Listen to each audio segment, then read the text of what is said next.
What common myth pisses you off? That bipolar means you are happy one minute and sad the next minute. It's a disorder where you have episodes of depression and episodes of mania or hypomania. These episodes last weeks, months or years. There's nothing about emotional lability at all. That's an entirely different disorder. We only use 10% of our brain. Yes, the logical thing to do when you try to survive is to evolve a bigger brain, just to not use it. This is ADHD related. You can't have ADHD, you're so calm. Similarly, you can't have ADHD, you're so good at focusing on that thing you like doing. That mother birds will reject a baby if you handle it because they can smell if you've touched it. While you should leave fledgling, small but feathery, birds alone unless there's immediate danger. Putting a naked little hatchling back in the nest is totally fine. Birds don't really have a sense of smell. Help the poor bird, save the duckling, stuck in a grate, move the lost quail chicks stuck in the road due to a high curb. They're gonna be fine. Elon Musk didn't found Tesla. He just gave its founders a lot of money, enough to become Tesla's chairman, and then push the founders out. Even saw him referred to as Tesla's founder in an article about the potential Hertz deal the last couple of days. Very early huge investor, yes, but not really a founder.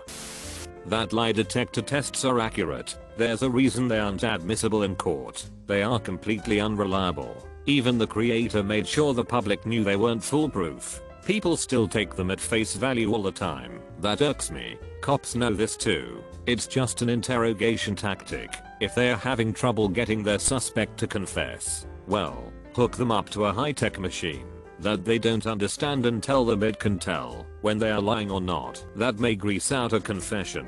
This method does work. It cracked Chris Watts pretty well. But I'm sure many innocent people have been coerced into false confessions or have had their reputations ruined because they failed a polygraph. Better dress warm. If you get too cold you might catch the flu. There have been many studies saying that it's not the temperature that makes us sick in the winter. It's the fact that we are all inside breathing the same air. I've corrected people so many times and they just nod, say okay, and keep talking about it like everything I said didn't happen. Bulls are angered by the color red. I believed this nonsense as a child thanks to popular cartoons and never realized why people were so rightfully disgusted by bullfighting. That you can get a raise and wind up with a lower net income because of the tax brackets. That's not the way it works. That autistic people don't experience empathy. That one I don't see as often anymore.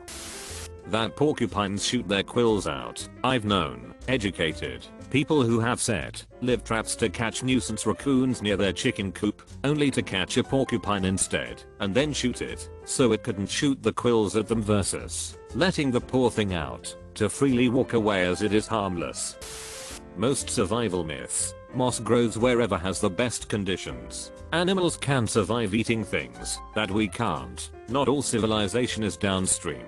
Sometimes birds just go quiet. All weather is specific to certain locations. So sunset colors tell you nothing if you don't know local conditions. Most importantly, so much of the folksy bullshit is northern hemisphere only. Often American only. You can't navigate with the North Star when you're south of the equator and the sun is on your north side there too. That only stupid people get involved in cults or fundamentalist religion. Cults and fundamentalist religion works because they indoctrinate people and manipulate people's weaknesses. It's not purely about intelligence. Blood is blue when it's inside your body. That NASA spent millions to design a pen to work in zero gravity and that the Russians just brought a pencil.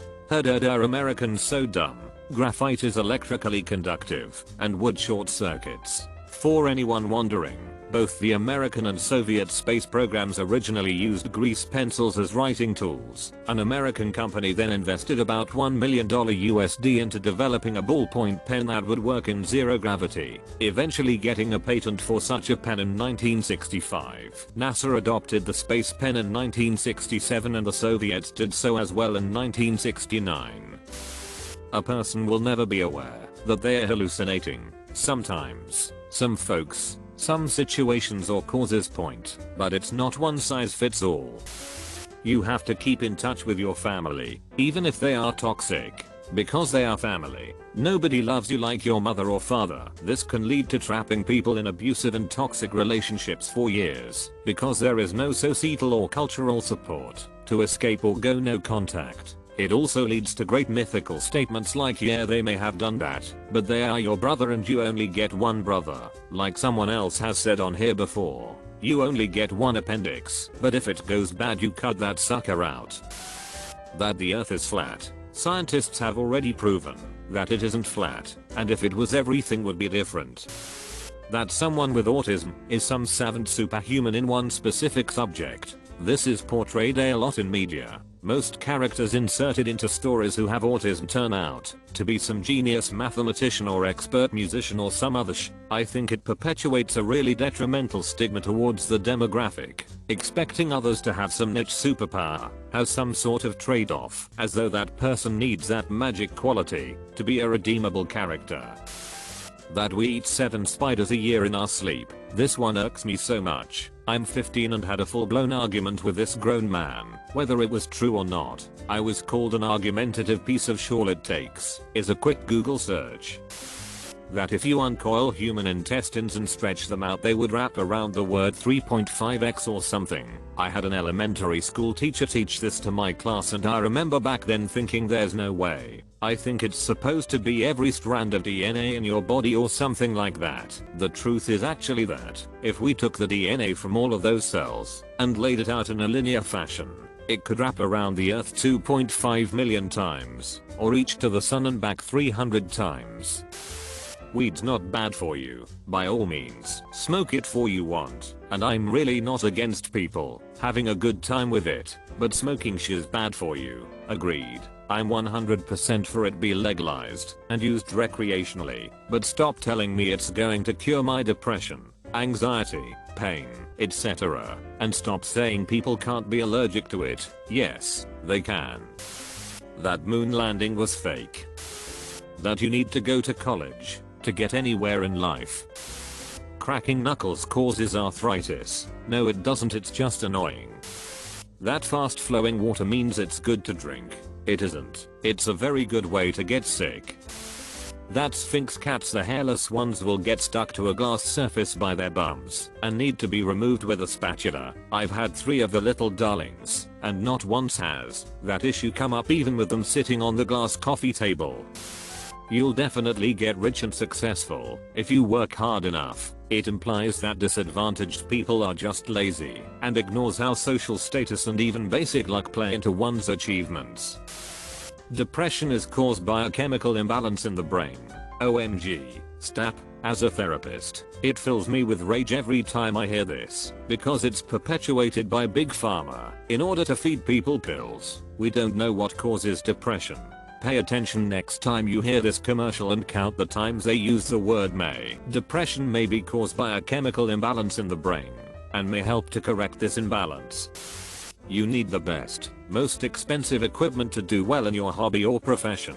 No you effing don't. If you can't take a good photo with your phone you're not gonna get good with the most expensive camera and lens you can buy. That the everyday consumers should feel responsible for all the pollution. It's just a ploy to get people to buy their product because it's better for the environment, which, don't get me wrong, can help in small ways, but really has a marginal effect on the problem. Most of the pollution is the fault of factories and other industrial enterprises.